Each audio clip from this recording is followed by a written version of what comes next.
know about you, but in order for me to operate efficiently during a school year, I have to plan ahead. So today I will be sharing with you 5 things that I do for me to prepare for the new school year. Hi, my name is Marta and welcome to my channel where we talk about all the topics related to life balance. If you are a mom and have kids in school, you know that school comes with a lot of new different responsibilities, tasks, and activities that you have to somehow manage in your already busy schedule. And you and I both know that management of everything that comes with school is critical for us to get that life balance that we desire. If you are new here, I am a working mom. I have 2 kids, a 7-year-old son who's gonna be starting a 2nd grade this year, and a 3-year-old daughter who is going to daycare/preschool. And both of them also participate in after-school activities. So as I'm planning for the next year, I also have to keep those in mind. And if you have been watching me for a while, you will probably notice that this video is a little bit different than my usual content. That is because I will start posting another video on Thursdays where I'm gonna share more behind the scenes stuff. I want to show you how I'm actually implementing the things that I'm talking about and show you different systems that I use to help me balance my own life. Without further ado, let's talk about how I get ready for the new school year. When I think about the school year, I think about it from a perspective of 3 things. 1, what can I do to make my life easier? Let's be honest, we don't want to make things complicated, we want them simple. I also think about what can I do to make sure that things run smoothly and efficiently. And also, how can I be more effective? In other words, how can I not waste time? So here are the 5 things that I do to prepare for the new school year. The first thing that I do is I look at the school schedule. So I look at what time is the drop-off and pickup. So whether for you that is a drop-off at the school or like for me a drop-off at the school bus, make sure you know those times. Another thing that I do is I look at the school's calendar and look for any days that are gonna be days off or half days.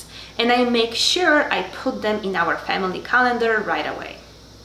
Because that will help me plan ahead for any days where I need to sign up my son for anything like a spring camp or a winter camp, or any days where I need any alternative daycare, or days when I need to take them off so I can stay home with my kids. So it really helps when you know them ahead of time, so you can stay ahead of the game. Now moving on to the second thing that I do. Now that I know their schedule at school, I move on to the schedule of any activities that they have after school. Whether they are participating in any sports, whether they are taking any extra lessons, like in my case, it would be taekwondo classes and swimming lessons, or whether they belong to any clubs and they have meetings after school. So any schedule that is available that I know of, I make sure I take it in and also plug it in into the Google Family Calendar. So I have it planned out as far as advanced as I can. One of the main reasons why I do it in August is that I want to make sure that anything that is happening in school or with the after school activities does not conflict with what we are currently doing. For example, my kids started taking swimming lessons this summer.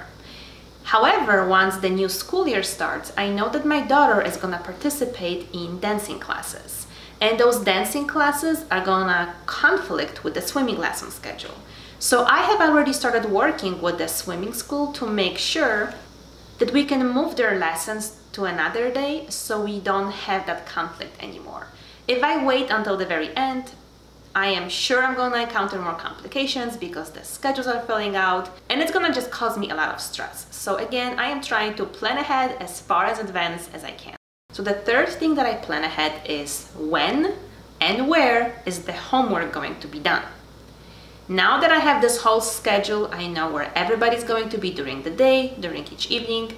Now it's time for me to think about when I have those gaps of time for my son, because my daughter does not do homework yet in preschool.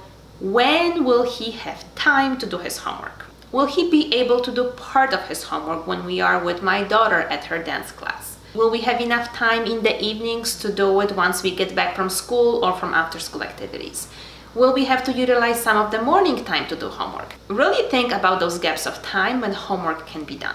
Obviously, you're not going to be really able to complete this step right now because, let's face it, you won't know exactly what type of homework he needs to do, how much homework he or she will have in the new school year until the school year actually starts, until you get to know their teacher. So right now, you are more just finding out when will you have time to do it. Now, the second part of the step is to determining where this homework is going to be done. I strongly suggest having a dedicated spot in your house where homework gets done. In our house, since my son is only 7 years old, his spot is the living room table. When he gets older, I am sure he's gonna be doing his homework in his own room. But for now, because I need to kind of oversee what he's doing, making sure that he's actually doing it and not getting distracted by, I don't know, crayons, you know, kids. So he's doing it in a living room by the table as I am cooking dinner in a kitchen. And another thing that we have planned for this year is something that I have noticed last year when he was in first grade, and that is that all the supplies that he needs, either like pencils or crayons or any paper or art supplies for my daughter, not for homework, but in general, sometimes when he's doing homework, she likes to sit next to him and color. Everything is kind of being moved from the living room table to the coffee table, to the office, to the playroom. It doesn't really have that dedicated spot. So what we have done this year, we have bought a cabinet that we put in the living room, literally right next to where he's doing his homework. So it's really gonna help us accomplish a few things. One, all the supplies he needs to do his homework are right next to him. They're in one dedicated spot. Two, he can easily access them, take them out himself, and the same goes to my daughter. And three, I don't have to see the clutter because at the end of the day, we just put it away, close the door, and call it a day. So make sure that you have that spot and that everything that they need to do their homework is easily accessible. Fourth thing that I do to prepare for the school year is to develop some sort of a system or a routine for when we get home. I don't know about you, but for me, the evening time, and specifically the time when we get home from school, from work, from those after-school activities, that is the most stressful time for me. And that is because one, we are all tired from a long day. Two, we are all hungry probably at this point because we are ready to eat dinner. And three, we drag all the stuff with us, all the backpacks and jackets and scarves and paperwork. I mean, it just multiplies. And what I have noticed last year, that within 5 minutes of us getting inside the house, my living room was turning into a disaster. It just looked cluttered. And when things look cluttered, I just don't function well. So it always annoyed me. So what we have done last year, and we're gonna continue to do it this year as well, is we have a system where my kids know we get into the house, they take off their shoes by the side entrance, and then they walk to the living room. That's when my son drops off his backpack on a chair, and I like it there because then I can go in and check what's inside later on in the evening. And then they move on to the front closet, and that's where they take off everything from jackets to scarves and gloves. And you know, we live in Chicago, so that's kind of the outerwear that we go through most of the school year.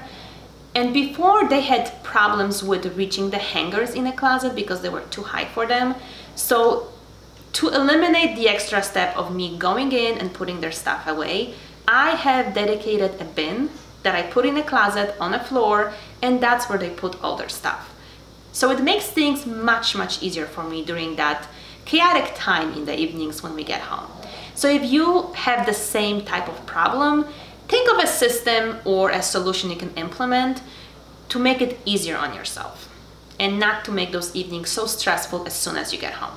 And the last thing that I do to prepare for the school year is supplies.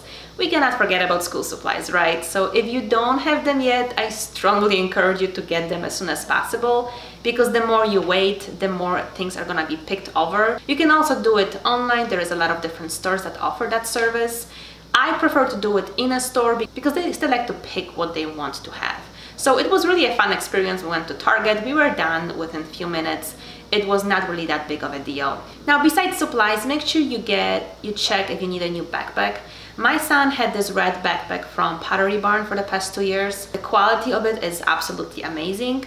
However, it's too small. This was one of the smaller backpacks that we got for him, and he has outgrown it.